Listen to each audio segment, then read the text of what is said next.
안녕하세요.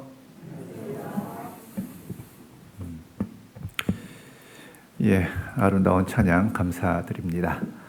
다 함께 기도드리겠습니다. 거룩하시고 자비로우신 살아계신 아버지 하나님, 사망의 죄 가운데서 우리를 구원해 주시고 늘 은혜 가운데 거하게 하심을 감사드립니다. 주님의 그 놀라운 사랑을 깨달은 우리들, 오늘 또 주일 아침 맞이해서 함께하고 있습니다. 각 사람의 형편과 사정을 아시는 주님께서 이 시간 친히 두루 행해 주시고 필요한 말씀과 은혜로서 풍성히 공급하여 주기를 간절히 원합니다. 우리 중에 질병의 고통이나 또 경제적인 어려움, 또 대인관계로 고통받는 분이 있을 줄 압니다. 주 성령께서 친히 아시오니 각 개인에게 필요한 말씀으로 위로해 주시고 용기와 지혜를 허락하는 귀한 시간 되기를 원합니다. 참으로 주님 앞에 설 날이 너무나 가까운 지금 썩어져가는 세상, 지나가는 세상이 마음 빼앗기지 않도록 도와주시고 참으로 그날을 소망하며 영광 가운데 함께 할 수 있도록 도와주시기를 원합니다. 무엇보다도 복음 전하는 일에 더욱 마음을 쓸 수 있도록 도와주시고 구원받지 못한 우리 가족과 친족들에게 복음 전하는 일에 더욱 열정을 낼 수 있기를 원합니다. 참으로 주어진 시간과 기회를 헛되이 보내지 않도록 도와주시고 복음과 또 주님의 영광을 위해서 하루하루 살아갈 수 있기를 원합니다. 여러 가지 개인 사정으로 또 함께하지 못하는 분들 또 속히 말씀과 교직교분들 인도해 주시기를 원합니다. 또한 필리핀 또 선교 중인 또 일행들 기억해 주시고 축복과 또 안전 지켜주시기를 원합니다. 도와줄 것을 믿사오며 예수 그리스도 이름 받들어 기도드립니다. 아멘. 예, 우리 잠언 23장입니다.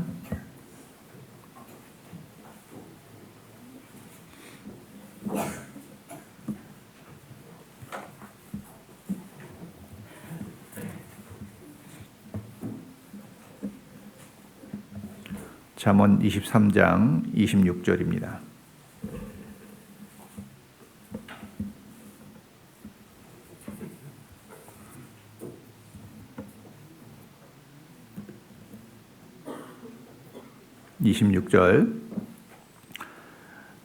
내 아들아 내 마음을 내게 주며 내 눈으로 내 길을 즐거워할지어다.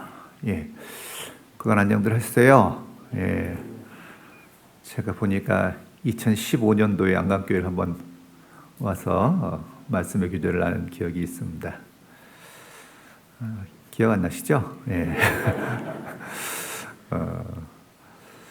제가 그때 토요일 날 와가지고 좀 시간이 나가지고 이 첨성대 구경하러 저 혼자 이렇게 갔다가 온 기억이 있어갖고 특별히 또 우리 안강교회 기억이 많이 나는데요.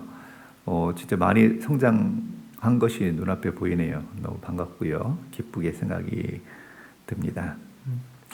자, 주님은 우리에게 마음을 달라고 하셔요. 마음. 왜 마음을 달라고 하실까? 그 마음이 사람에게서 가장 중요하잖아요. 그렇죠? 그 사람의 감정과 지성과 양심 이런 모든 것이 마음에 들어있잖아요. 그래서 내면을 총체적으로 나타내는 말이 이제 마음인데요. 인간이 갖고 있는 가장 아름답고 고귀한 것이 마음이기 때문에 주님은 우리에게 마음을 달라고 하셔요. 자, 어느 총각이 아름다운 여인과 결혼을 했어요.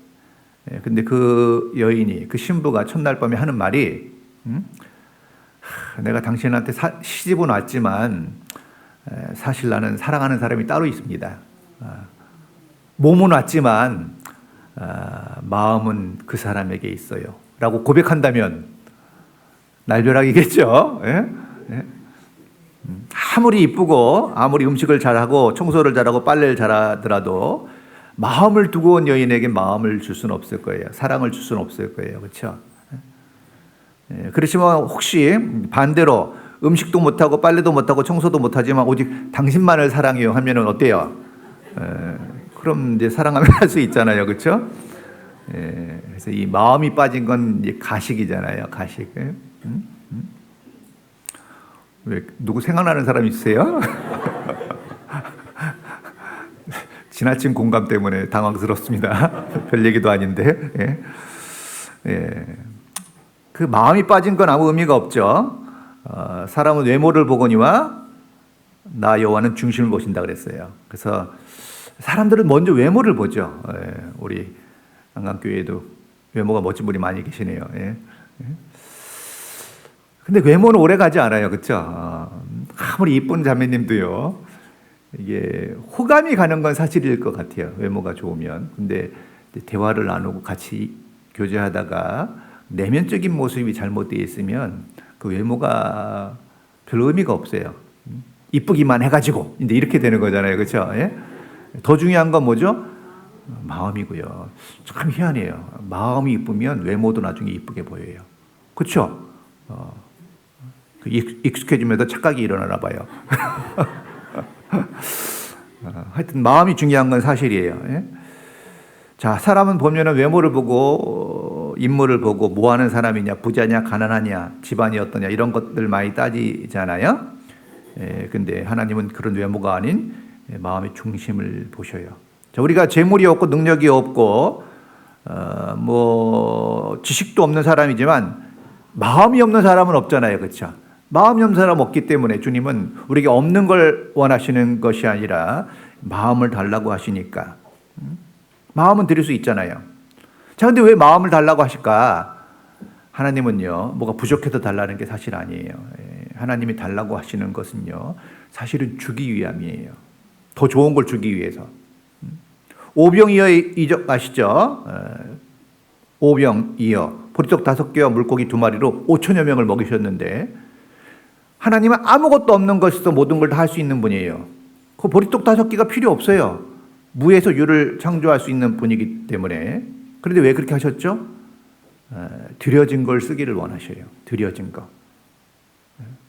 하나님 모든 걸 할 수 있지만 우리 마음이 드려진 걸 통해서 일하기를 원하시는 것이 하나님의 마음이에요. 자, 그래서요, 우리가 마음을 드리면 진정한 평강을 주셔요. 그리고 우리 삶을 보호해 주시고 마땅히 가야 될 길로 인도도 해 주시거든요. 자, 우리 마음에 평강이 깨지고 근심과 염려와 두려움 가운데 살고 있다면 사실은 마음을 온전히 드리지 못했기 때문에 그래요. 그래서 마음을 온전히 드리지 못하고 자기 생각에 빠져 있기 때문에 근심과 두려움과 염려에서 벗어나지를 못하는 겁니다. 그래서 성경에 이런 말씀이 많이 나오죠. 너는 마음을 다하여 여호와를 의뢰하고 내 명철을 의지하지 말라. 마음을 다하여, 마음을 다하여. 이런 말씀이 반복해서 나오거든요. 주께 다 맡기지 못하고 주님께 의뢰하지 못하고 자기 생각에 빠져 있기 때문에 근심과 염려와 두려움 속에 있다고 성경은 반복해서 말씀하고 있는 겁니다. 자, 이스라엘 백성이 애굽에서 종살이 하다가 모세의 인도로 광야로 들어왔죠. 광야 40년 동안 얼마나 문제가 많았습니까? 그 40년을 다 마치고 가나안 땅을 앞에 두고 약속의 땅 가나안 땅을 앞에 두고 모세가 기록한 말씀이 신명기예요. 모세오경 중에 마지막 성경이죠. 그 신명기에서 반복하는 말씀이 뭐냐면 너는 마음을 다하고 성품을 다하고 힘을 다하여 내 하나님 여호와를 사랑하라.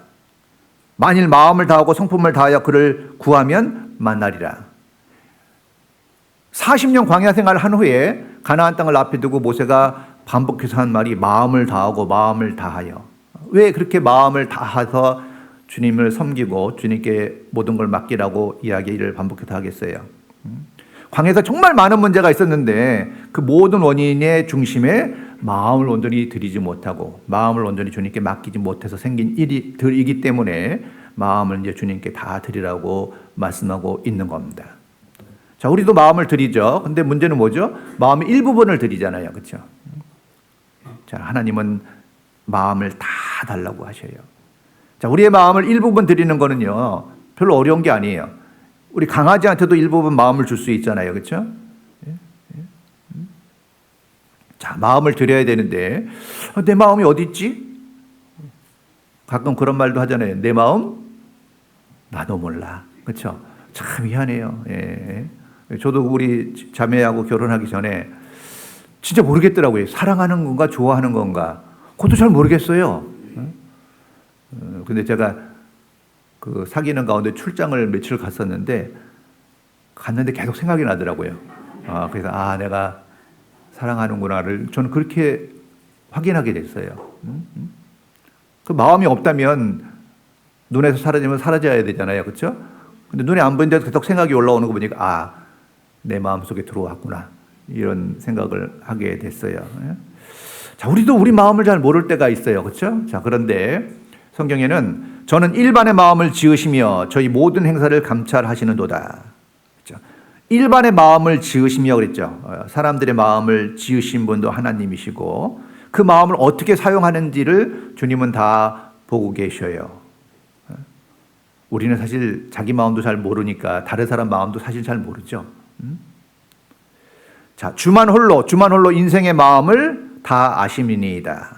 주님만이 사람의 마음을 아셔요. 그리고 우리의 모든 행사를 감찰하신다 그랬죠. 정말 마음을 가지고 봉사하고 있는지 수고하고 있는지 그냥 외식적으로 형식적으로 건성건성하고 있는지를 주님은 보셔요. 마음이 빠진 게 무슨 의미가 있겠어요. 자, 노아 시대 때 죄로 가득한 노아 시대 때 하나님이 각 사람의 마음을 보셨죠. 여호와께서 사람의 죄악이 세상에 관영함과 세상에 가득 찼어요. 그 마음의 생각의 모든 계획이 항상 악할 뿐임을 보시고 마음의 생각의 모든 계획이 항상 악했어요. 현재도 악하고 죄 지을 생각만 하고 있다는 것을 주님 아셨고 죄를 끊기 위해서 하나님 심판하셨잖아요. 지금도 하나님은 다 보셔요. 지금 이 시간에도 몸은 여기 와 있지만 혹시 마음이 딴 데 가 있는 사람들도 있을지 모르죠. 마음이 뭐 콩밭에 가 있다 그러잖아요. 그렇죠? 왜 콩밭에 가 있다 그런지 모르겠는데 하여튼 그게 무슨 의미가 있겠어요. 그렇죠?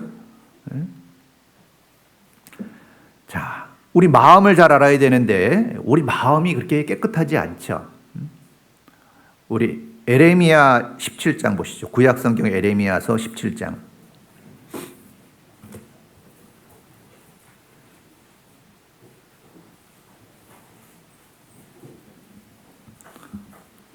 에레미야 17장 9절입니다.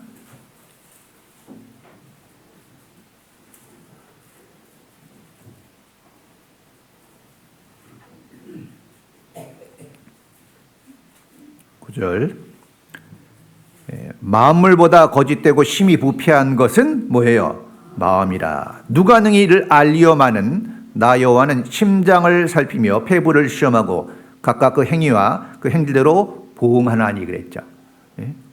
자, 만물보다 거짓되고 세상의 모든 것보다 거짓되고 심히 썩은 것, 부패한 것이 마음이라고 말씀하고 있어요. 누가 능히 이를 알려마는 아무도 모른다는 거예요. 내 마음 나도 몰라요.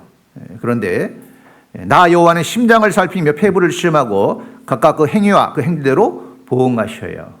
보응하셔요. 자, 원래 처음부터 하나님이 마음을 악하게 지으신 건 아니죠. 하나님이 사람을 정직하게 지으셨으나 그 사람이 꾀를 냈다고 돼 있지 않습니까? 정직하게 지으셨는데 자유의지를 또 주셨기 때문에 그 자유의지를 갖고 잘못 사용한 거예요. 그 결정은 자기 의지를 가지고 자유의지를 가지고 잘못 사용한 사람에게 있는 겁니다. 자유의지를 준 게 잘못된 건 아니잖아요, 그렇죠? 로봇으로 만들지 않으셨다는 얘기죠. 선악을 알게 하는 나무의 실과를 먹지 마라. 먹나니 정령 죽는다라고 분명히 법을 주셨는데 하나님 말씀을 어겼어요. 그게 불법이고 죄가 된 거예요. 그리고 그때 아담으로 말미암아 세상에 죄가 들어왔죠. 그래서 사람은 태어날 때요, 내가 죄악 중에 출생하였으며 라고 시편에 다윗이 말씀하셨듯이 죄의 기질을 갖고 태어나잖아요. 우리 피 속에 아담의 피가 흐르고 있고 죄의 기질이 흐르고 있는 거예요. 그래서 사람은 선이 무엇인지 알고 선한 척하기를 원하지만 사실 선한 것이 없다고 성경은 말씀하고 있죠. 선을 행하고 죄를 범치 아니하는 의인은 세상에 아주 없느니라. 자, 선을 행하고 죄를 범치 아니하는 의인은 세상에 아주 없다. 의인은 없느니 하나도 없다 그랬죠. 우리 모두가 죄성을 가지고 태어났기 때문에 그래요. 그래서 자기 의지로 아무리 선하게 살려고 하더라도 마음대로 잘 안 되죠. 구원받은 사도 바울조차 오호라 나는 공고한 사람이로다. 이 사망의 몸에서 누가 나를 건져내리라. 구원받은 사람조차도 죄의 기질 가운데 다툼이 있다고 말씀하고 있죠. 그래서 구원받은 사람은 흰개와 검은개가 있다고 얘기하잖아요. 그렇죠? 죄성과 또 새 성품이 싸움을 일으킨다는 거예요. 그래서 도적질한 물이 달고 몰래 먹는 떡이 맛있다 하는도다. 도적질한 물이 달고 몰래 먹는 떡이 맛있다는 게 어떤 거예요? 하나님 분명히 정도로 살라고 말씀을 주셨는데 하나님 말씀대로 살기를 원치 않는 마음이 있어요. 누가 능히 이를 알려마는 사람은 꽤 자기를 괜찮은 사람으로 생각하며 삽니다. 여러분 중에 나 참 괜찮지 않은 사람이라고 생각하는 사람이 있어요? 자기 생각이 삐뚤어져 있다고 생각하는 사람이 있어요? 참 이상하죠. 그런 사람은 한 사람도 안 계실 거예요. 그렇죠? 근데 옆에 사람이 보면 삐뚤어져 있죠? 좀 이상해. 안 그래요? 사람은요, 자기 생각에 익숙해져 있죠. 자기 사고방식에 익숙해져 있어요. 보통 행동하는 방식이 비슷하거든요. 그렇죠? 너무 익숙해져 있기 때문에 바르다고 생각하는 착각을 갖고 있는 것 뿐이에요. 바르지 않을 수 있거든요. 어떤 상황에 대해서 대처하는 방식이 다 다르잖아요. 어떤 상황에 대해서 해석하는 방식이 다 다르죠. 어떤 일을 보고 어떤 사람은 괜찮다고 그러지만 어떤 사람은 문제가 있다고 얘기하잖아요. 그렇죠? 왜 그러죠? 동일한 사건인데 왜 전혀 다르게 판단하고 있죠? 사고방식 자체가 다른 거예요. 그걸 해석하는 방식이 전혀 다른 거예요. 다른데 다 어떻게 생각하겠어요? 다 자기 생각이 바르다고 생각하고 옳다고 생각하기 때문에 문제가 생기는 거예요.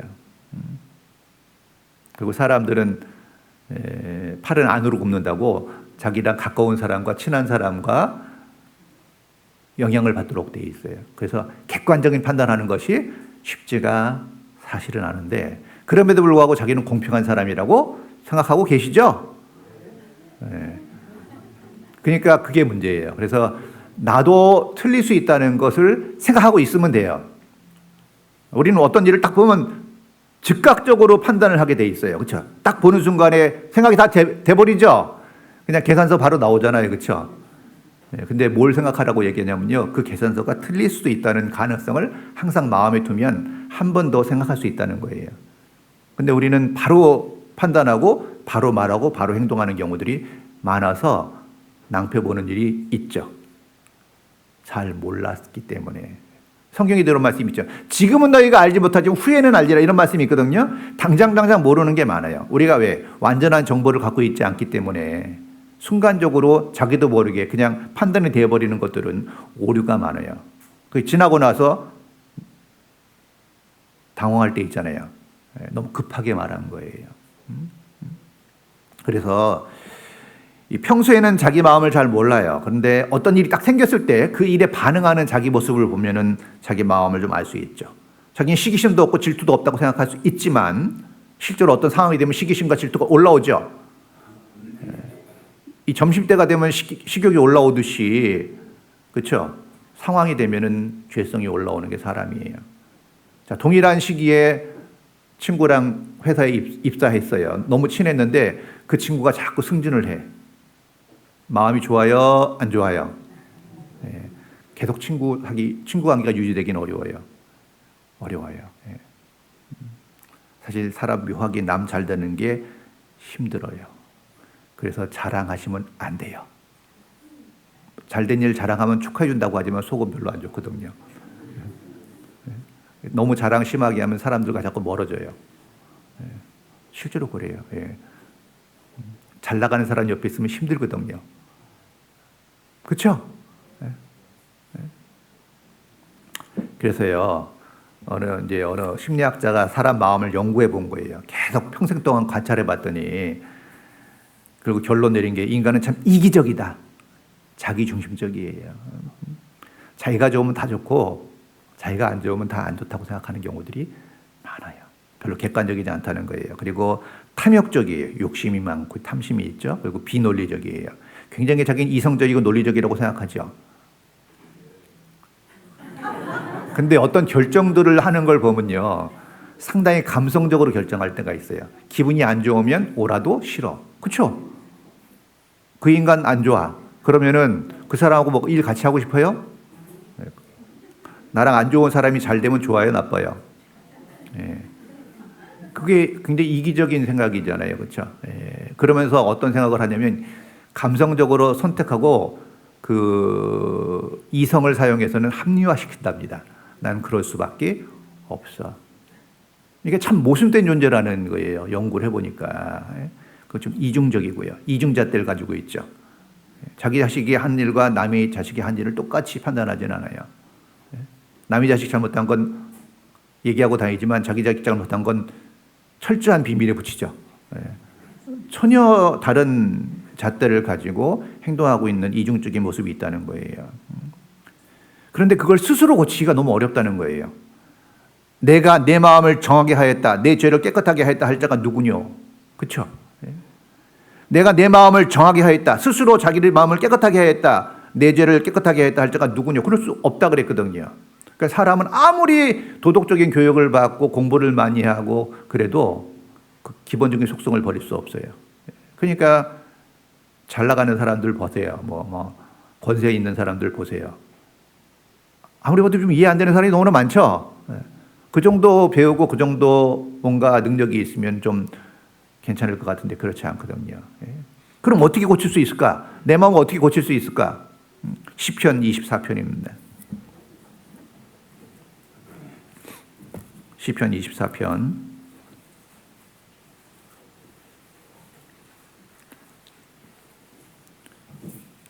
7절입니다. 시편 24편 7절.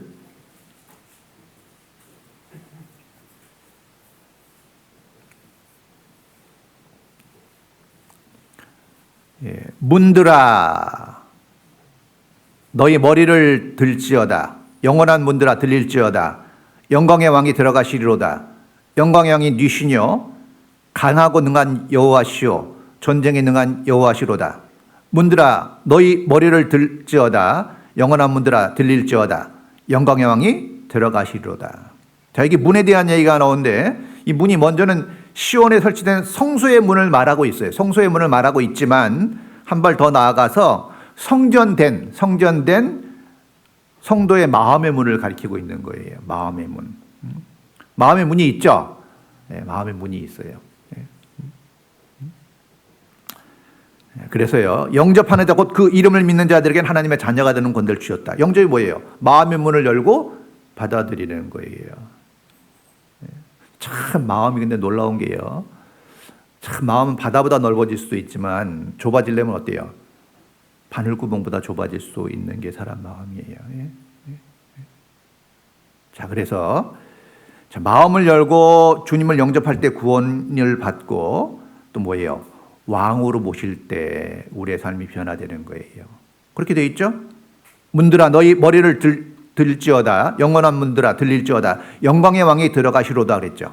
영광의 왕이신 주님이 내 구원의 주로 또 왕으로 내 마음속에 오시면은요 삶이 바뀌어요. 자, 왕이라는 건 뭐죠? 통치권이 있는 거잖아요. 그러니까 주님을 모시고 인생의 운전대를 주님께 맡기는 거예요. 자, 신앙생활은 주님과 동행입니다. 동행이에요. 내가 완전히 없어질 수는 없어요. 그렇죠? 근데 내 모습이 나타나지 않게 주님께 인생의 운전대를 드리는 거죠. 왕으로 모시는 거예요. 왕 앞에는 절대적인 순종밖에 있을 수가 없잖아요. 범사의 그를 인정하라. 그리하면 너의 길을 지도해 주신다 그랬죠. 주님을 왕으로 인정하는 거예요. 모든 것을 맡길 때 주님께서 옳은 길로 인도하셔요. 근데 문제는 뭐죠? 인정하기 싫은 마음이 있는 거예요. 어떤 일이 생기면 내 생각대로 하고 싶은 마음이 먼저 올라오죠. 먼저 올라오는 건 내 생각입니다. 어떤 일을 딱 듣자마자 아멘 소리가 나오는 경우는 드물고 전도하자 그러면 아이고 또 해야 되나 이런 생각이 먼저 올라올 때도 있고 헌금하자 그러면 할 만큼 했는데 이런 생각도 올라올 때가 있고 육신이 먼저 올라올 때가 있잖아요. 그렇죠? 육신이 빨라요. 자, 그런데 그게 어때요? 신앙으로 이제 생각해 봐야죠. 우리가 배운 대로 생각해 보죠. 주님의 뜻은 어떨까? 나의 왕이신 주님은 어떤 생각을 갖고 계실까? 라고 생각하면서 의지가 이제 발동이 되면은요, 이제 옳은 선택을 할 수 있는 거예요. 참 묘하게 사람은 기질이 타락되어 있기 때문에 먼저 올라오는 생각이 그렇게 좋은 생각이 많지 않아요. 묘하게도 부정적인 것들이 빨리 올라와요. 그래서 이게 성질이 급한 사람들이, 말이 빠른 사람들이 문제를 많이 일으키죠. 왜? 처음에 올라오는 건 대부분 좋지 않거든요. 근데 이제 사연을 듣기 전에 대답하는 자는 미련한 욕을 당한다 그랬듯이 다 들어보고 사연을 들어보고 생각해 보면 그럴 만한 이유가 있다는 걸 좀 알게 되면 마음이 좀 바뀌죠. 근데 너무나 우린 지나치게 자극적이고 감정적인 것에 흔들릴 때가 많다는 거예요. 자, 주님을 내 마음에 모시면 이제 새 마음을 주시는데 에스겔서 36장입니다. 에스겔 36장. 구약 성경 에스겔 36장.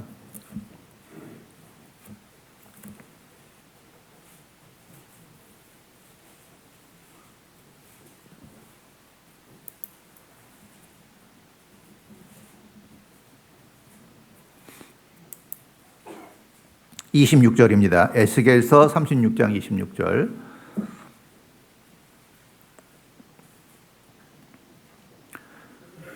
또 새 영을 너희 속에 두고 새 마음을 너희에게 주되 너희 육신에서 굳은 마음을 취하고 부드러운 마음을 줄 것이며. 그렇죠? 왕이 들어오시면 이제 우리를 인도해 가시는데 방향이 있잖아요.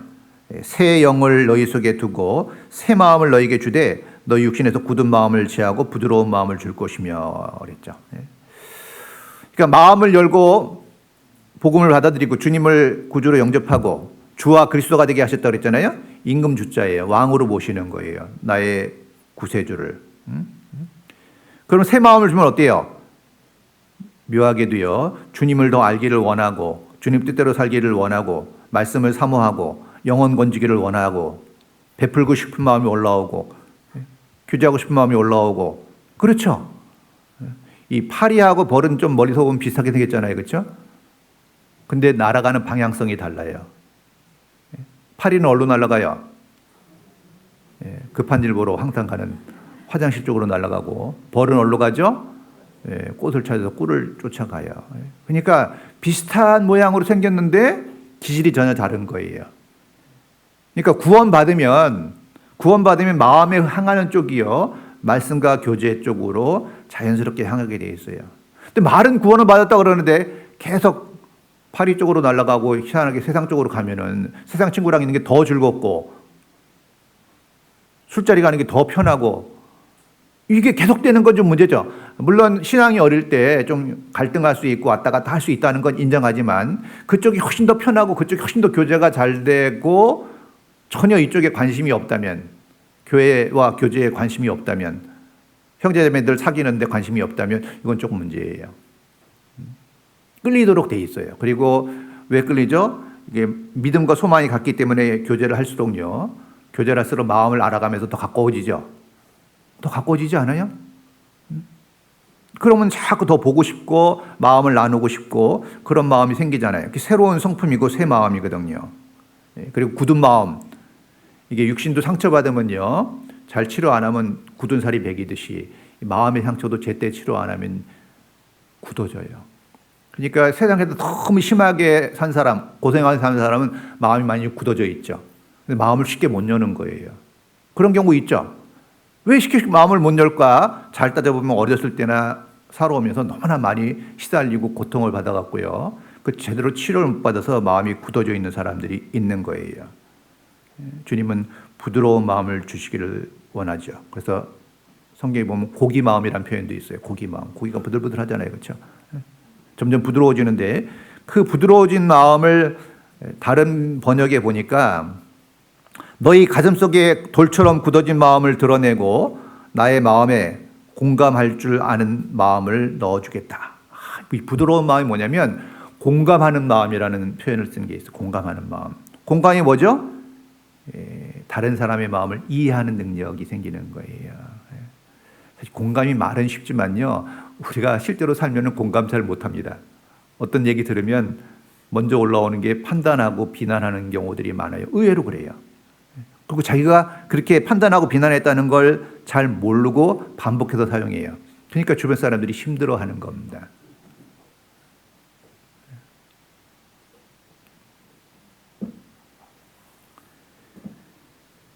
공감하는 능력은 굉장히 중요해요. 자, 교회는요, 개인 생활이 아니라 공동 생활이잖아요. 공동 생활. 그렇죠?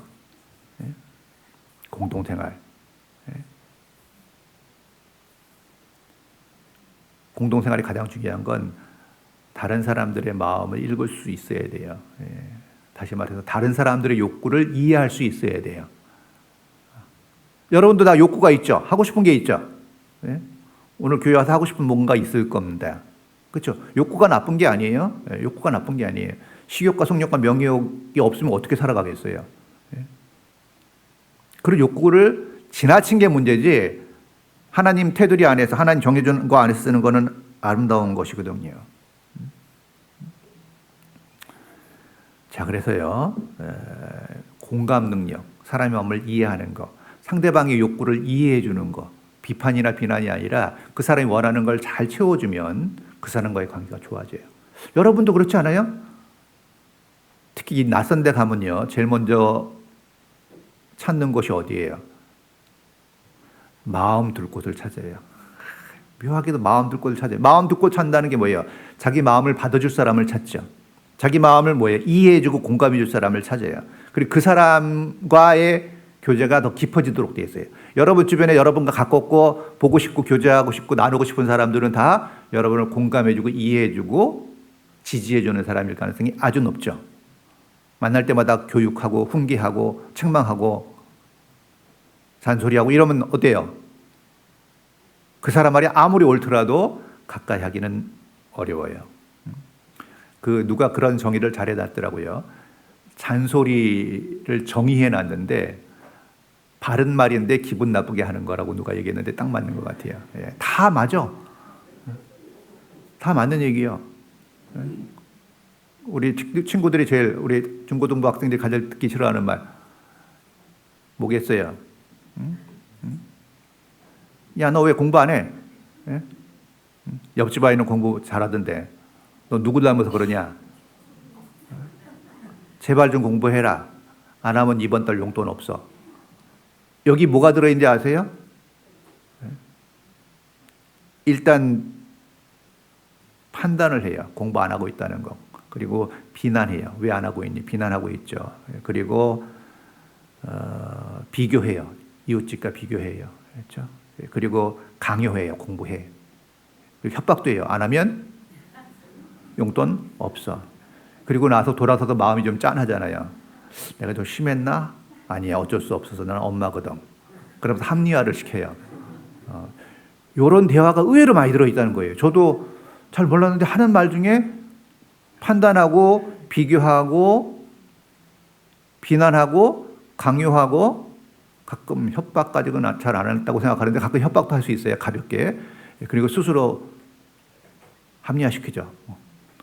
나는 가장이니까. 이럴 수 있거든요.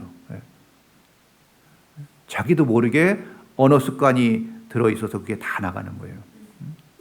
그러니까 우리가요, 주님을 마음에 모시면은 그 새 마음이 오는데 가장 두드러진 게 영혼을 사랑하는 마음, 영혼을 건지고자 하는 마음이 올라오잖아요. 전도하고 싶은 마음이 올라오잖아요.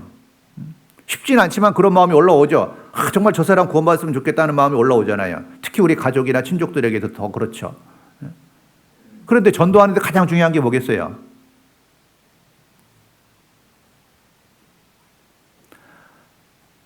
마음을 열게 하는 거예요. 그래서 성경에도요, 하나님을 공경하는 루디아라는 한 여자가 들었는데 주께서 그 마음을 열어 바울의 말을 청종해 하신지라. 마음을 여는 게 먼저예요. 마음을 열어 바울의 말을 청종해 하신지라. 사도 바울이 복음을 전해도 마음을 열지 않으면 의미가 없기 때문에 마음을 열어. 전도 집회하거나 상담할 때요, 어떤 분은 정말 마음이 열려서 오는 분이 있고 모시고는 왔는데 마음이 탁 다치게 해서 오는 분도 있어요. 막 성깔 부려갖고 데리고 온 거예요. 마음 열게 하는데 1시간 더 걸려요.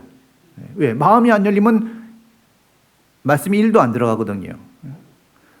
그릇을 덮어놓으면요, 소낙비가 와도 한 방울도 안 들어가듯이 우리 마음은 그래요. 마음이 딱 닫히잖아요. 그럼 어떤 얘기를 해도 1도 안 들어와요. 그렇죠?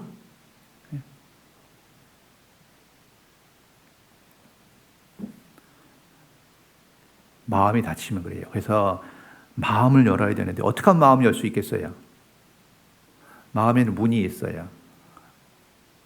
문이 있고 키가 있는 게 분명해요. 어떤 사람은 마음이 자물쇠로 잠겨 있는데 딱 마음이 열리는 키가 있어요. 일반적인 키가 있고 특별한 키가 있어요. 일반적인 키는 뭐죠? 칭찬과 격려를 하면 마음이 많이 열려요. 근데 특별한 키는 뭐예요? 그 사람이 원하는 그 무엇이 있어요. 그거를 해결해 주면 마음이 열려요. 그렇죠? 일반적으로는 뭐라 그랬죠? 칭찬과 격려가 마음을 열어요. 여러분 칭찬과 격려 받으면 마음이 닫혀야 열려요. 열리죠. 네. 아름다우시네요. 네. 네. 벌써 웃잖아요. 네. 왜 이 모양이야? 이러면 이제 가라앉거든요. 그 말이 마음을 열고 닫는데 굉장히 작동을 합니다. 실제로요.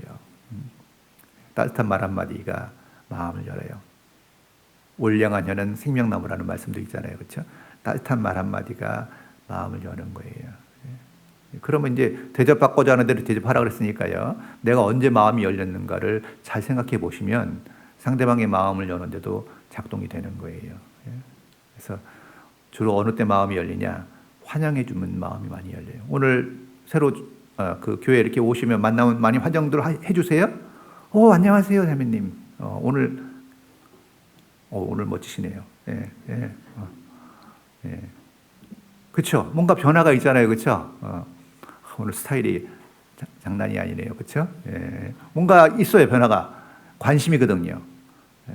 관심을 가지고 환영해주면 사실 대부분의 사람들이 마음이 열려요. 왜 환영받을 때 마음이 열리죠? 환영받는다는 건 중요한 사람이라는 인식을 갖게 되거든요. 난 여기 중요한 사람이야. 환영을 통해서 그걸 느끼게 돼요. 가장 안타까운 건 뭐죠? 아무도 아는 척 해준 사람이 없는 거예요. 예. 밥 먹고 집에 갈 때까지. 예. 전에 그 얘기를 듣고 정말 가슴이 아팠는데 어느 분이 그러더라고요. 교회 왔는데 밥 먹을 사람이 없다고. 다 자기 밥 먹기 좋아하는 사람은 가버리는 거예요. 습관적으로 같이 먹는 사람 있죠? 예, 있죠. 자기를 잘 받아주는 사람 있을 거예요. 그렇죠? 대화가 되는 사람들과 같이 밥 먹기를 원해요. 근데 어떤 분은 그런 관계가 아직 형성이 안 된 거예요. 그리고 거기에 너무 어색해하고 힘들어하는 거예요. 그러니까 점점 이제 자꾸 소외감을 느끼고 혼자 밥 먹다가 그런 분 별로 없잖아요. 그렇죠? 안강교회는요. 혼자만 먹는 분 없죠. 왜? 다 안 나오거든요, 지금.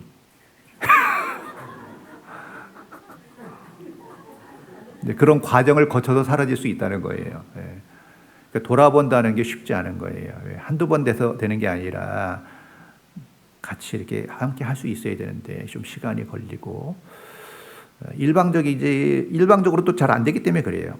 근데 분명한 것은 어때요? 관심 가져야죠. 관심. 근데 우리는 생각보다 관심이 많지 않고 내가 무관심한 사람한테 관심 갖는 건 굉장한 에너지를 쏟아야 되기 때문에 쉽지 않은 거예요. 그것도 한두 번으로 되는 게 아니거든요. 전에 저도 듣고 가슴이 아팠는데요. 저희 교회에서 어떤 형제가 한 1년 지난 다음에 얘기하더라고요. 구원받고 1년 지난 다음에 뭐라고 얘기하냐면 구원받고 왔는데 말 시켜주는 사람이 없대요. 자기한테. 저 깜짝 놀랐어요. 그래서 그렇게 돌아보라고 강조를 많이 했는데 말 시켜줄 사람이 아무도 없다니. 생각해보니까 저도 말 많이 시켰거든요. 근데 말 시켜줄 사람이 아무도 없다 그러는 거예요. 근데 깨달았어요. 제가 한 말은 다 이거예요. 안녕하세요. 잘 지내시죠? 다음에 또 봅시다. 이 정도의 말만 붙인 거예요. 그 사람 얘기를 들어주거나 같이 교제한 적이 없이 그냥 지나가면서 얘기만 한 거예요. 잘 지내시죠? 오늘 좋아 보이네요. 예. 그럼 또 다음에. 이런 식의 가벼운 대화만 했지, 가벼운 인사만 했지, 실제로 마음속에 들어가서 대화를 해본 적이 없으니까 그분은 수개월 동안 말 붙여주는 사람이 없었다고 얘기를 한 거예요. 근데 그 얘기를 한 건 다행이죠. 왜? 이제는 마음이 열렸으니까 하는 거예요. 물론 쌍방간에 이제 그런 조건이 필요해요. 그 사람도 자기가 인상 좀 풀고 다녔으면 좀 얘기 더 했을지도 모르죠. 네. 있는 사람들은 잘 모르니까 부작용이 생길까봐 함부로 잘 못하는 것도 있거든요. 서로 상호간의 작동이니까. 그래서 우리 모두가 해야 될 게요. 마음을 열기 위해서는 가장 중요한 게 들어주는 것만 잘해도 돼요. 들어주는데 어디까지 들어줘야 돼요? 끝까지 들어줘야 돼요. 물론 힘들어요. 그러나 그 사람이 하고자 하는 얘기를 끝까지 들어주고, 판단이 올라오거나 비난하고 싶은 마음이 올라와도 좀 참아주랍니다. 참아주고, 그렇군요 대화법이라는데 꼭 그 사람한테 다 동의할 수는 없어요. 왜? 엉뚱한 얘기 할 수도 있잖아요. 어떻게 다 동의하겠어요? 근데 그렇군요 소리는 할 수 있죠. 아, 당신 생각은 그렇군요. 거기까지는 해줄 수 있죠. 그렇고 뭐 교정하려든지 이럴 필요 없이, 교정을 원하고 가르침을 원하면 가르쳐줄 수 있지만 상대방이 그걸 원치 않는데 교정하려고 그러고 가르쳐주는 건 부작용이 커요. 아, 그렇군요 당신은. 아직 잘 모르는군요. 속으로 생각해야죠. 계속 말씀을 듣고 교제하면은 달라져 가니까, 원치 않는 시기에 내가 굳이 그렇게 하려고 하면 문제가 더 생길 수 있어요. 그래서 그 예수님의 대화법을 보면요, 요한복음 4장에 그 사마리아 여인에게 복음 전하는 장면을 좀 떠올려 보면은요, 그 장면 잘 아시죠? 예수님이 그 사마리아 여인을 전도할 때 뭐라고 그랬어요? 내 남편을 불러오라. 여자가 가로되 나는 남편이 없나이다. 예수께서 가라사대 때 내가 남편이 없다 하는 말이 옳도다. 옳도다 그랬어요. 내가 남편 5 있었으나 지금 있는 내 남편이 아니니 내 말이 참되도다. 남편이 5이나 있었고 지금도 엉뚱한 남자랑 있는 거예요. 자, 예수님은 다 알았죠. 남편을 불러오라. 다 알고 하신 말씀이에요. 남편이 없나이다. 이런 보통 우리는 뭐라고 그러겠어요? 야, 내가 다 알고 있는데 너 남편이 5이나 있었잖아. 지금 있는 남편도 남편이 아닌데 너 그렇게 더러운 삶을 살았으면서 없다고 시치 미를 때? 이렇게 얘기할 가능성이 충분히 있을 거예요. 자, 그 여자, 그 시대에 남편이 5이나 있었으면 얼마나 험악한 삶을 살았고, 어찌 보면 창녀 같은 삶을 살았다고 볼 수도 있겠죠. 그 당시에 더 도덕적 기준이 그쪽으로 높았을 테니까요. 그런데 예수님은 뭐라고 했어요? 내 말이 옳도다 그랬어요.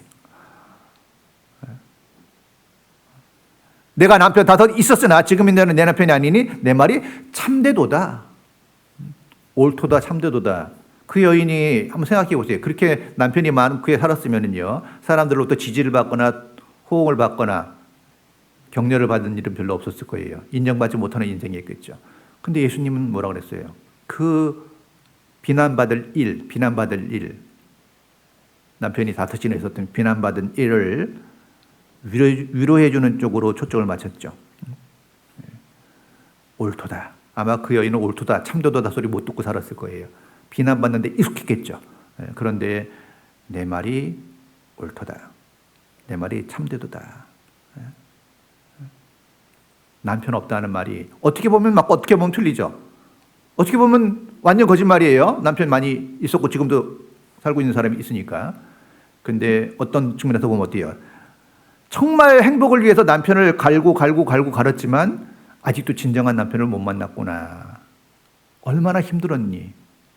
이렇게 접근하면 또 전혀 다른 시각으로 볼 수 있고 맞는 얘기죠. 똑같은 얘기를 해석을 전혀 다르게 하는 거예요. 비난 쪽으로 해석했냐 아니면 위로 쪽으로 해석했냐에 따라서 의미가 전혀 다르다는 거예요. 그래서 어떤 사건이 있을 때 항상 양면성이 있어요. 그런 말이 있어요. 물을 아무리 얇게 썰어도 양면이 있다. 그렇죠? 아무리 얇게 썰어도 양면이 있듯이 모든 일엔 양면이 있는데 우리가 그 일을 어떻게 해석하느냐에 따라서 의미가 달라지고 우리의 반응도 달라져요. 대부분이 객관적이지 못하고 가까운 사람이 사고 친 거하고 멀리 있는 사람이 사고 친 거하고 전혀 다르게 해석하죠. 가까운 데 있는 사람이, 잘하는 사람이 사고 치면요, 덮어주고 위로해 주려고 노력해요. 근데 자기랑 원래 안 좋았던 사람이 사고 치면 어때요? 예언가가 되죠. 이럴 줄 나는 알고 있었지. 뻔하지 뭐. 이렇게 비난으로 볼 가능성이 많거든요. 객관적이지 못하다는 거예요. 그래서 우리 교회 안에서는요,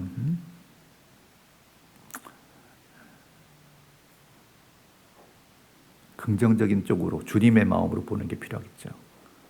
서로 사랑하라. 사랑은 허다한 허물을 덮느니라. 그리고 사랑을 표현하고 사랑하면요, 참 놀라웠게도 그 사람 마음도 바뀌고 내 마음도 바뀌는 걸 경험할 수 있어요. 이게 놀라운 거예요. 이 부부간에도요, 존댓말 쓰는 게 좋다고 얘기하는 이유가 존댓말을 쓰면서 싸울 수는 없습니다. 그렇죠? 말이 아주 격해지면서 더 감정이 올라가거든요.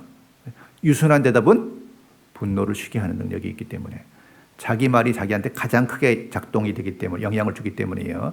부드러운 말을 쓰면 자기부터 감정적인 게 조절이 좀 될 수 있어요.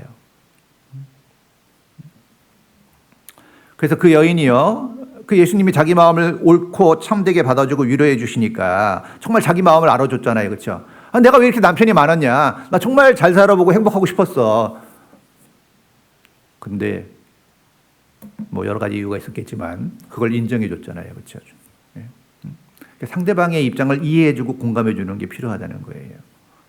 근데 우리는 판단하고 비난하는 게 먼저 나올 수 있다는 거예요. 여자의 말이 그가 나의 행한 모든 것을 내게 말하였다. 자기가 행한 모든 것을 말했다. 그 가장 부끄러운 과거잖아요. 그렇죠? 감추고 싶었을 거예요. 남편 5이나 있었던 것은. 근데 그걸 자기 입으로 얘기하잖아요. 그가 나의 행한 모든 것을 내게 말하였다. 증거함으로 그 동네 중에 많은 사마리아인이 예수를 믿는지라. 그 여인의 회심으로 그 사마리아 사람들 많은 사람이 회심했잖아요. 그 여인의 간증으로. 자기를 진정 이해해 준 예수님에 대해서 마음이 열렸고 간증을 통해서 역사가 이루어진 거예요. 자, 우리가 전도할 때 가끔 나타나는 현상이 그거예요. 저도 얼마 전에 경험한 건데, 새신자가 하나 생겼어요. 상담해가지고 구원을 받았다고 인정했고 잘 이해한 거로 보이는데 한 몇 달 후에 보니까 잘 모르겠다 그러더라고요. 그래서 좀 실망스럽죠. 구원 받았다고 확실했는데 또 잘 모르겠다 그러니까. 그래서 뭘 모를까 싶은 생각도 드는 거예요. 다 이해하고 다 시인하고 잘 살기를 원하는 마음도 있고 교대도 계속 나왔는데도 불구하고 그렇게 얘기하니까 좀 답답하잖아요. 그렇죠? 그래서 이런 말을 하더라고요. 이제 구원을 받고 구원받았다고 얘기하니까 자꾸 물어보더래요. 진짜 받았어? 확실해? 정말이야? 이런 얘기를 듣다 보니까 내가 모르는 뭐가 있나? 나를 아주 간단하게 받았는데 그 간단하고 단순한 사실을 왜 자꾸 그렇게 물어보니? 그러니까 이분이 헷갈려 버린 거예요. 아, 뭔가 있나 보구나. 그리고 구원받았지만 살면서 죄가 더 많이 올라오잖아요. 처음에는요. 죄라고 생각하지 않았던 것까지 죄로 올라오니까 이게 구원받으면 이런 게 아닐 것 같구나. 죄도 안 짓고 그래야 될 것 같은데 더 죄를 많이 짓는 것 같고. 그러니까 객관적으로는 죄를 덜 짓지만 주관적인 입장에서 볼 때는 세미한 죄, 평소에 죄라고 생각하지 않은 것까지 죄로 나타나니까 더 갈등이 심해질 수밖에 없거든요. 사실요. 그 자꾸 이 주변에서요 테스트를 해보는 그런 식의 질문을 계속하는 거예요. 그리고 자꾸 이상한 눈으로 쳐다보고 삐딱하게 쳐다보고 그러니까 그분 입장에서 그래요. 처음에는 한 번만 들어보자. 하루만 나와도 좋아. 하루 나갔더니 이틀만 들어보자. 이틀 들었더니 끝까지 들어보자. 다 들어줬어요. 그리고 구원받았고 교제도 나오고 주님을 살고자 하는 마음도 있는데 계속 높아지는 거예요. 기대 수치가. 자기 수준에 안 맞으면 부정적으로 보는 경향들이 있어서 새신자들이 힘들어해요. 그런 분들이 가끔 있더라고요. 지나친 잣대. 그러니까 말씀 듣는 것도 칭찬할 만하고 구원받았다 그러면 환영해 줘야 되고 그리고 교회 가운데 있으면 하나님이 하셔요. 하나님이 하시는데 내가 그 일을 하려고 하다 보니까 좀 지나칠 수 있어요. 지나칠 수 있어요. 우리 애를 낳고 애가 가정에서 탄생한 거 기쁨이 있어요. 그리고 그야말로 뒤집기만 해도 기쁨이 있고 눈만 마주쳐도 기쁨이 있고 옹알이만 해도 기쁨이 있죠. 조금 늦어도 다른 아이들보다 좀 늦어도 문제 안 되죠. 걸음 맞을 때 또 난리 나잖아요. 그렇죠? 근데 넘어졌다고 막 화내고 그래요? 참 자기 자식한테는 다 계속적으로 긍정적인 메시지를 보내면서 이중잣대를 갖고 있을 수 있다는 거예요. 영적으로 어린아이잖아요. 그렇죠? 그래서요. 새신자들이 뿌리 내리는데 정말 요즘에는 전도하기도 어렵지만 구원받고 또 뿌리 내리는 것도 좀 어려움을 느끼시죠. 그러니까 무디가 그런 말을 했어요. 이 새신자가 와서 자기가 사랑받는다는 걸 느끼면 뿌리를 내릴 거다. 그래서 관심을 가지고 긍정적인 메시지를 주면은요, 당신은 정말 우리 교회에서 중요한 사람이라는 메시지를 주는 거예요. 그러면 귀를 기울여주고 조금 뭐 틀린 말 하더라도 별로 문제될 거 없어요. 이단적인 교리가 아니면 이단적인 교지가 나온 문제겠지만 조금 부족하더라도 좀 기다려주고 그렇죠. 조금 실수하더라도 허물을 덮어주고 지지해주면 내가 이곳에 있어야 될 사람이구나라는 것을 알게 되면요. 그 여호와의 선하심을 맛보면은 오지 말라 그래도 와요. 너무 급해가지고 뭐 그 급하게 물어보는 것도 사랑이라는 건 알아요. 확실히 해야죠. 지옥 갈지도 모르니까. 근데 그게 너무 지나치면 부작용을 만들어낼 때가 있어요. 그래서 어차피 사람을 고치는 건 우리 능력이 아니라 말씀이고 성령의 능력이니까 교회 가운데 거할 수 있도록 해주는 게 지혜다라는 생각이 들어요. 자, 그리고 이제 또 구원을 받았어도요. 저희가 두 마음을 품었으니 이제 죄를 받을 것이라. 하나님이 그 제단을 쳐서 깨치시며 그 주상을 허르시리라. 이스라엘 백성이 타락했을 때 하나님 보실 때 두 마음을 품었다고 되어 있거든요. 저희가 두 마음을 품었으니 이제 죄를 받을 것이라. 하나님이 그 제단을 쳐서 깨치시고 그 주상을 허르시리라. 이스라엘 사람들이 죄악 가운데 빠졌을 때요. 하나님도 섬겼는데 우상도 섬겼어요. 혼합돼 버린 거예요. 자, 하나님과 재물을 겸하여 섬길 수 없다 그랬거든요. 주인이 들을 수는 없는 거예요. 구원을 받았어도요. 이 탐심이 있거나 세상에 대한 욕심이 많이 남아 있으면 이게 이제 혼란스러운 거예요. 하나님이 원치 않으시죠. 몸은 교회에 와 있는데 마음은 세상에 빠져 있다든지 문제잖아요. 그래서 시간이 지나면서요, 마음의 추가 주님께로 넘어와야죠. 흰개와 검은개가 있다 그랬잖아요, 그렇죠? 흰개를 잘 먹여주면 검은개가 있어도 힘을 못 쓰니까 별로 의미가 없어지는 거예요. 자, 우리도 기질이 있어요. 육신적인 기질이 있지만 교제에 와서 말씀을 듣고 위로를 받고 힘을 얻으면요, 그 검은개가 크게 힘 못 쓰거든요. 이 세상도 그 정욕도 지나가되, 자, 이 세상이나 세상에 있는 것들을 사랑하지 말라. 누구든지 세상을 사랑하면 아버지 사랑이 그 속에 있지 않다. 세상 사랑하면은 아버지 사랑이 있지 않다 그랬죠. 이 세상도 그 정욕도 다 지나가는 거예요, 그렇죠? 지나가는 거에 마음 빼앗기면 안 되잖아요. 자, 삼손은 세상에서 정말 당할 자가 없는 놀라운 힘을 가졌지만 드릴라에게 마음을 뺏긴 후에 머리가 밀리우고 힘을 전혀 못 썼죠. 그리고 눈을 뽑히고 소경이 돼가지고요, 맷돌 굴리는 존재가 됐잖아요, 그렇죠? 그 과정을 보세요. 그는 힘이 있었어요. 나시로서 힘이 있었죠.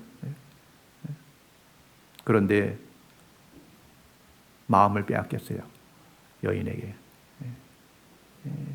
그리고 머리까지 밀리우고 눈까지 뽑히고 맷돌 돌리는 게 뭐예요?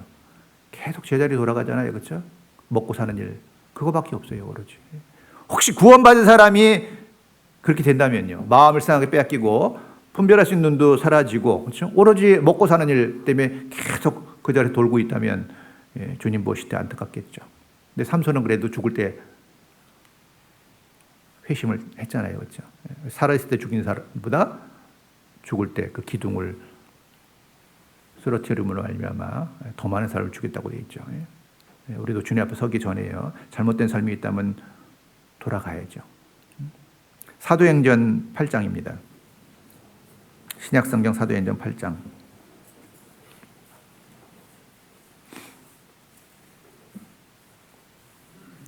사도행전 8장 21절입니다.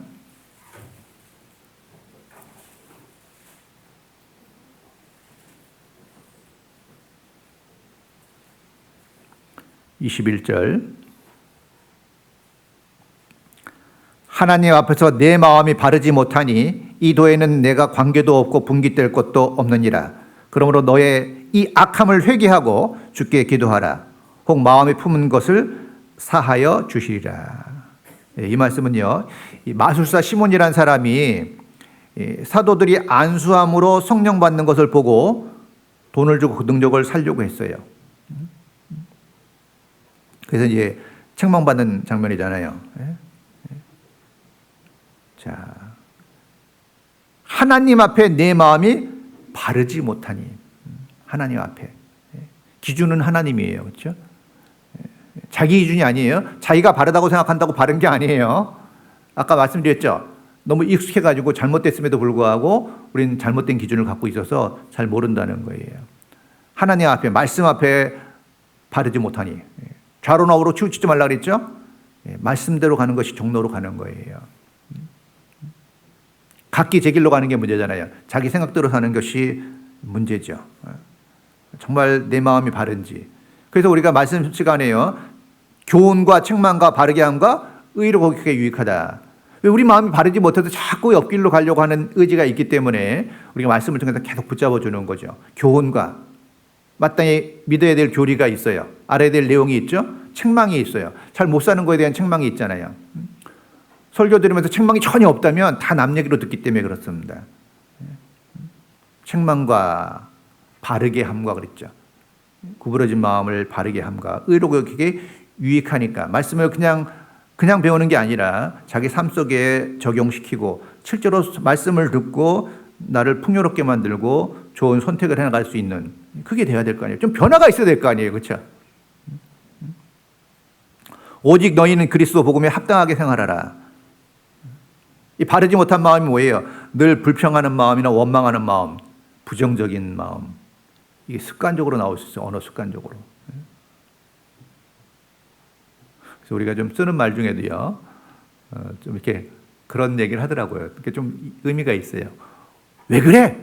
이런 말도 조금 부정적인 말이 많아요. 왜 그래? 아니야 이런 소리도 습관적으로 나갈 수 있어요. 아니 누가 얘기하면 그렇군요가 아니라 아니야 이렇게 얘기하면 앞에 얘기하는 사람이 할 말이 안 나요. 한 맛이 안 나죠. 근데 그런데 대화법도 좀 조심하라는 얘기도 있더라고요. 그런데 다 좋은데 그런데 이러면 이제 앞에 한 얘기는 다 사라지는 거예요. 자매님 다 좋은데 그런데 이거는 고쳤으면 좋겠어 하면은 뒤에 당점이 찍히기 때문에 그러니까 그런 것도 좀 이렇게 알아두면요 내 언어 습관에서 조금씩 다듬어갈 수 있어요. 그러면 관계가 좋아져요. 그럼 나도 뭔가 사람들에게 도움을 줄 수 있는 거예요. 그렇지 않나요? 내가 존재하는데 어떤 식으로든 영향력을 주는데 좋은 영향력을 주고 싶어요? 나쁜 영향력을 주고 싶어요?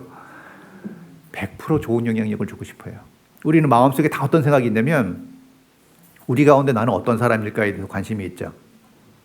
관심이 없으세요? 있으세요? 나는 어떤 사람일까? 그렇죠? 하나님 앞에 어떤 사람일까가 물론 가장 중요하지만 우리라는 경주 안강교회라는 이 안에서 나는 어떤 사람일까도 궁금하죠. 안 궁금하세요? 궁금하죠. 나 오늘 어땠어?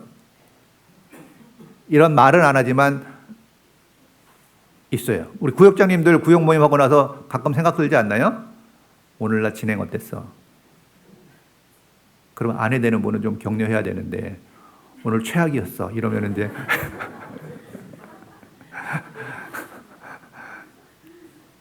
그래요.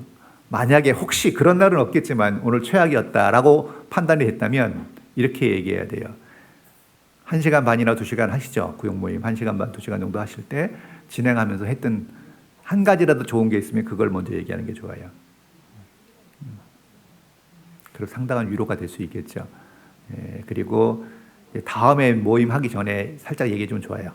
이미 지나간 거는 놔두고 다음에 또 구역 모임 오면은 그때 살짝 귀뜸해줘요. 이런 건 좀 고치면 좋겠어요.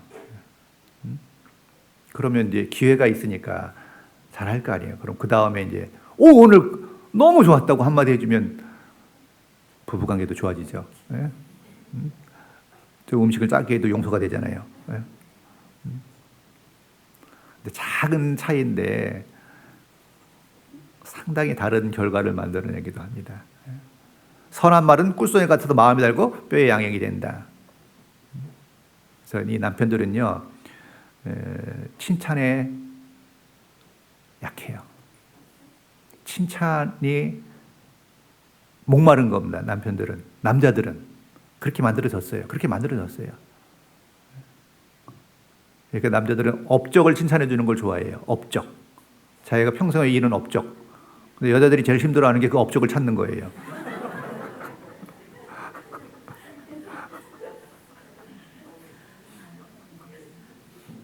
그 업적을 찾는 게 지혜로운 아내예요.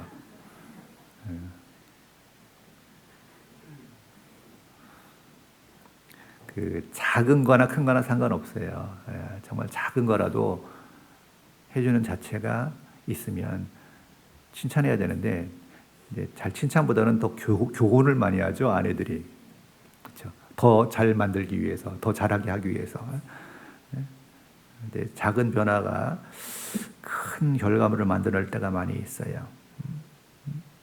그래서 좀 이 마음을 넓히라는 말씀들이 많이 나오잖아요, 그렇죠? 마음을 넓히라. 내가 자녀에게 말하듯 하노니 보답하는 양도 너의 마음을 넓히라. 마음을 넓히라는 게 뭐예요? 수용력을 키우라는 거예요. 수용력. 그러니까 전에는 좀 내 눈에 안 맞고 내가 거슬리면 자꾸 한마디 하고 쳐내고 교훈하고 질책하고 이렇게 습관이 되어 있다면요, 그게 다 잔소리거든요. 틀린 말이라는 거 얘기하는 게 아니에요. 그게 틀린 말이 아니에요. 틀린 말은 아닌데 경우에는 합당치 않을 수가 있어요. 경우에 맞는 말, 경우에 합당한 말은 아로새긴 은쟁반에 금사가라 그랬죠. 우리가 책망하고 이러는 게, 가족 간에 책망하고 이러는 게 있어도 그게 틀린 말은 아니거든요. 근데 힘을 주는 말은 아닐 수 있어요. 경우에는 안 맞을 수 있어요. 그래서 우리가 설교 시간에 설교를 하니까요, 가정이나 개인적인 교제에서는요, 사실 용서해주고 품어주고 격려하는 것들이 필요해요. 그래서 사랑의 언어라는 거 아시죠? 사랑의 언어 들어보셨어요? 사랑의 언어. 사랑의 언어는 자기 중심적이 아니라 타인 이타적으로 돼야 돼요. 이런 예화 들어보셨나요? 소하고 사자하고 결혼한 얘기 들어보셨어요? 예? 그걸 안 들어봤어요? 아직도? 소하고 사자하고 사랑을 했대요. 그래서 이제 결혼을 하려고 마음을 먹었는데 동물들이 다 반대했대요. 야, 큰일 나. 어떻게 소하고 결혼하냐, 너? 소들도 그랬겠죠. 야, 사자하고 결혼해? 큰일 나. 잡으면 왜 캐요? 근데 그 소와 사자는 너무 사랑해가지고 모든 반대를 뿌리치고 결혼했답니다. 그러니까 어떤 마음이 들겠어요? 그 많은 반대를 뿌리치고 결혼했으니까 이제 더 잘 살아야 될 거 아니에요. 그러니까 이제 소는 날마다 나가서 풀을 뜯어 갖고 와서 사자에게 주고, 사자는 또 사냥을 열심히 해갖고 소 앞에다 들여놨대요. 문제는 뭐죠? 서로 먹을 수 없는 걸 갖다 준 거예요. 마음은 뜨거웠는데 방식은 잘못됐죠. 상대방에게 맞춰야 된다는 거예요. 상대방이 무엇으로 행복을 느끼고 사랑을 느끼는지를 맞춰야 되는데 거긴 별로 관심이 없고 내가 좋아하면 타인도 좋아할 거라는 착각을 하는 거죠. 그 식당 가서 가끔 물어보지도 않고 시키는 사람들이 있어요. 자기가 맛있다고 막 시켜. 근데 난 그걸 못 먹을 수도 있거든요. 못 먹을 수도 있잖아요. 그렇죠? 먹으면 탈나는 음식도 있거든요. 체질적으로 안 맞아서. 근데 자기 맛있다고 막 시켜. 그럼 어떻게 돼요? 물어봐야죠. 여기는 어떤 음식을 잘하는데 괜찮겠냐고. 동의를 얻어야죠. 그렇죠? 내가 좋으면 다 좋은 거야. 날 따르라.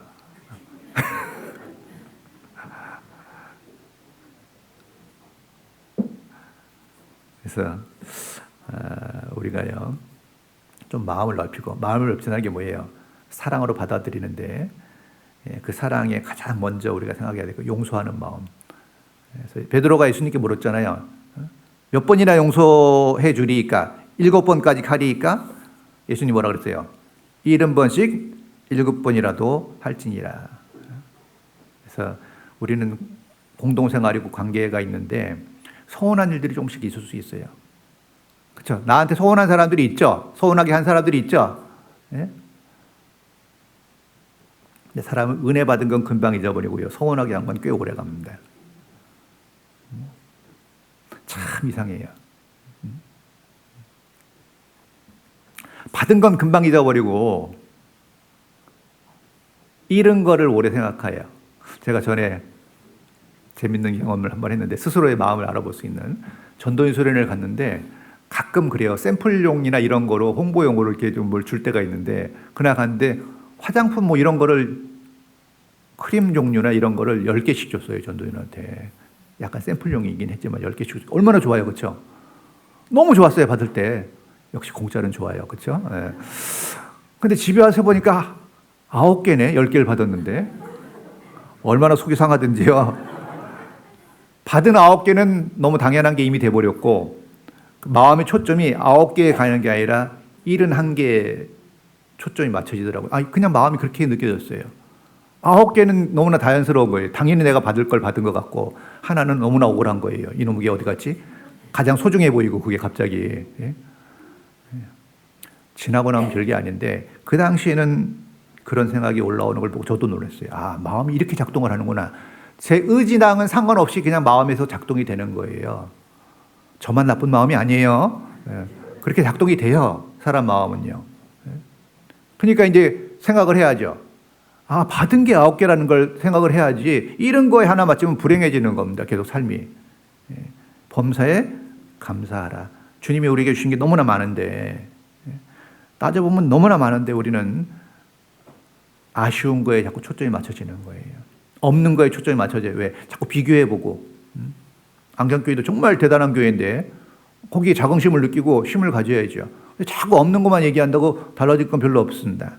있는 걸 강조하는 게 필요하고 또 부족한 거는 또 물론 채워가는 건 필요하겠죠. 그래서 조금 나한테 좀 잘못하거나 서운하게 한 사람도요. 용서했다면 그런 표현을 해줘야 될 거예요. 그렇죠? 괜찮아요. 괜찮아요. 함께 해봅시다라고 기회를 주는 거죠.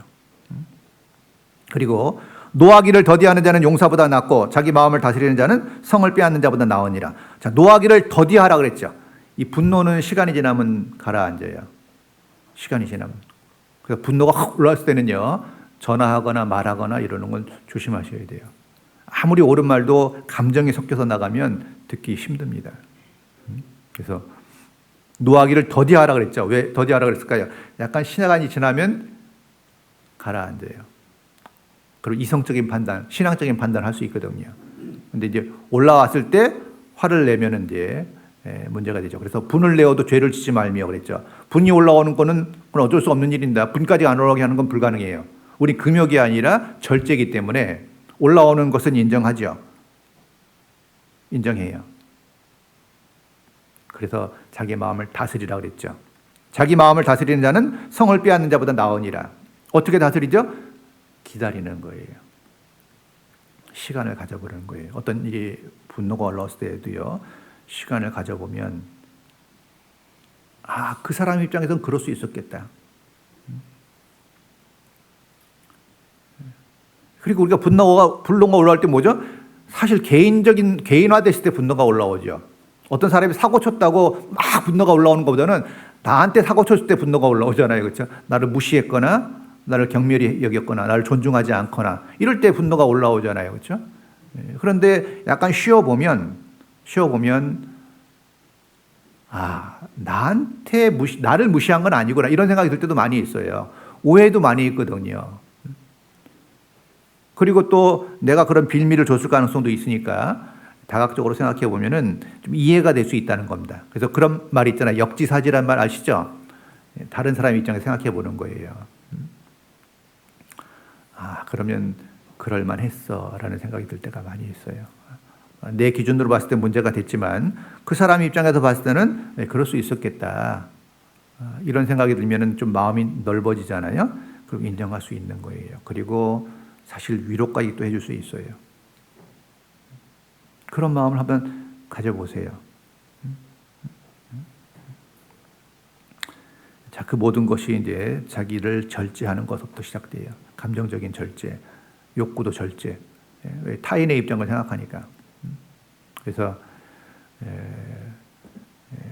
항상 사도 바울은 어떤 마음을 먹었죠? 나의 유익을 굳지 않고 타인의 유익을 위해서, 모든 사람의 유익을 위해서 항상 자신을 낮추고 섬기는 쪽으로. 교회의 유익을 위해서 모든 걸 포기했죠. 그는 사도로서의 권위 있었지만 권을 포기하고 그 포기하는 거, 권을 내려놓는 게 자기 상급이라고 고린도전서 9장에 말씀하고 있거든요. 내가 자유자지만 교회를 위해서, 복음을 위해서 자기를 내려놨어요. 고기 먹을 권도 있고 장가갈 권도 있고 아내 된 자를 데리고 다닐 권도 있지만 그 모든 것을 포기하겠다. 복음에 장애가 될까 봐.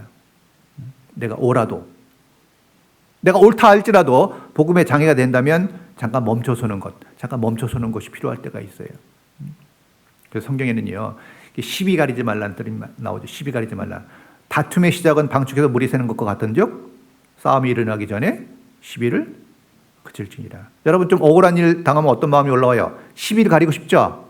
시비 가리고 싶은 말 있잖아요. 오늘 시비 한번 가려보자. 가려져요?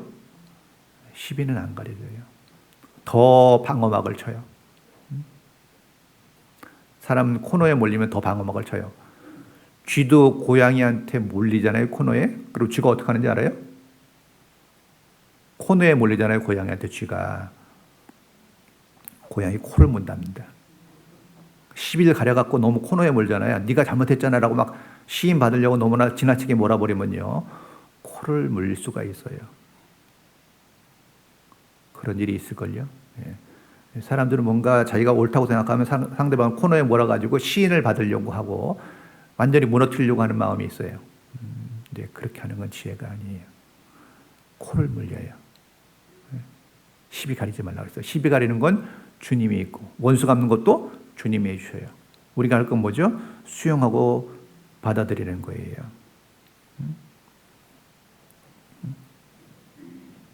그러니까 말씀 앞에 사는 것이 주님께 드리는 거잖아요. 그렇죠? 말씀대로 안 살면서 무슨 마음을 주님께 드릴 수 있어요?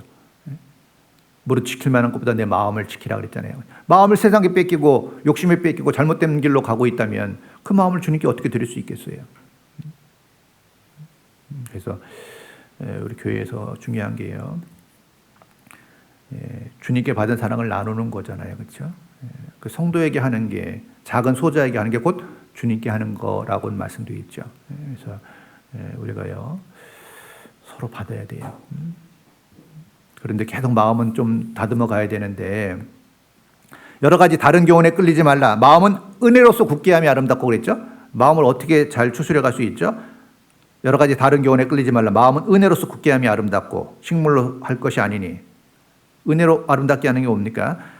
마음은 말씀을 계속 내 마음속에 새기는 거예요. 그럼 날 변화시키죠. 예수님이 첫 번째 한 이적이 뭐예요?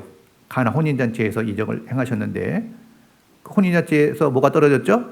포도주가 떨어졌어요. 그래서 그 빈 항아리에다가 뭐라고 그랬어요? 물을 채우라고 그랬죠. 물을 아구까지 채우니까 포도주로 바꿔주셨죠. 포도주는 기쁨이잖아요. 우리 마음에, 항아리 우리 마음이라고 얘기할 수 있죠. 그 마음의 말씀을 계속 채우면요, 주님이 기쁨으로 바꿔주시고, 그 말씀에 따라서 우리도 변화되도록 돼 있어요. 오늘도 쭉 말씀 듣는 가운데 뭔가 변화가 있잖아요. 아, 내가 이게 잘못된 거였구나. 그러면 이제 바꿔봐야지. 실천을 해봐야죠. 그럼요. 해보세요. 효과 있어요. 자, 너희 안에 이 마음을 품으라. 곧 그리스도 예수의 마음이겠죠. 곧 그리스도 예수의 마음이 뭐예요? 가장 높은 곳에서 가장 낮은 곳으로 내려오셨어요. 겸손한 마음, 온유와 겸손. 자기를 낮추면 다른 사람들을 다 높일 수 있고 섬길 수 있어요. 우리는 체질적으로 왕노릇하기를 원하지만 사랑으로 서로 종노릇하라 그랬으니까요. 자기를 낮추고 서로 섬기고 인정하고 받아들이고 격려하고 칭찬하는 마음들, 좀 상대방의 관심을 가지고 상대방의 욕구를 좀 이해하고, 욕구를 이해하고 내 욕구만 채울 게 아니라 상대방이 원하는 것, 그 무엇이 있잖아요. 그걸 좀 이렇게 인정해주고 수용해주고 반응해주는 것, 이런 것들이 굉장히 중요한 가치를 가지고 있다는 겁니다. 그래서 오늘 좀 마음을 좀 정하시는 그런 시간이 되었기를 바랍니다. 하나님이 내 마음이 확정되었고 내 마음이 확정되었사오니 내가 노래하고 내가 찬송하리이다. 내 마음이 확정되었고 내 마음이 확정되었사오니, 하나님 앞에 마음을 정하는 게 가장 먼저고 중요한 일이죠. 그렇죠? 오늘 자기 마음을 좀 비춰보시고 하나님과 성도들에게 어찌해야 될지를 한번 또 새겨보시고 실천할 수 있다면 복음 전에도 또 가정생활에도 모든 관계에도 도움이 될 거라고 생각합니다. 아셨죠? 네, 기도하겠습니다. 은혜와 사랑이 많으신 아버지 하나님, 우리를 구원해 주시고 늘 인도하심을 감사드립니다. 참으로 우리 주님께서 우리 경주 안강교회를 사랑하시고 또 많은 계획이 있는 줄 압니다. 우리가 서로를 향해서 마음을 넓히고 참으로 주님께 마음을 드리는 가운데 또 복음을 전하고 더 더욱 풍성한 삶이 될 수 있도록 주님 도와주기를 간절히 원합니다. 오후 시간도 오직 주 성령님께 부탁드리며 예수 그리스도 이름 받들어 기도드립니다.